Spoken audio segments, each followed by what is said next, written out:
چاہے مفتی تمہیں فتویٰ دے بھی دے کہ ہاں یہ جائز ہے، لیکن اگر تمہارا دل یہ کہہ رہا نہیں جائز نہیں ہے تو ہرگز مفتی کا فتویٰ نہ ماننا، اپنے دل کا فتویٰ ماننا۔ صلاح الدین ایوبی رحمت اللہ علیہ کا بیٹا یا نور الدین زنگی کا، یہ میں ذرا اس وقت مغالطہ ہو رہا ہے، شدید بیمار ہو گئے۔ سب طبیبوں نے کہا کہ شراب پینی ہوگی انہیں، اسی سے کچھ شفا کی امید ہے۔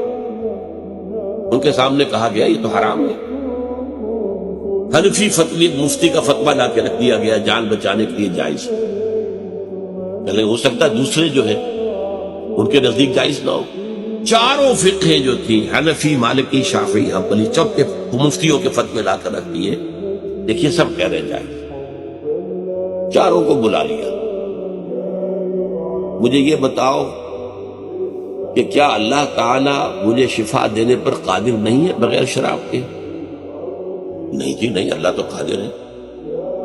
اور کیا اللہ اگر شفا نہ چاہتا ہو تو کیا اس شراب سے شفا ہو جائے گی؟ نہیں نہیں نہیں، اٹھاؤ اپنے فتوے اور دفع ہو جاؤ۔ اس اللہ کے بندے نے جان دے دی شراب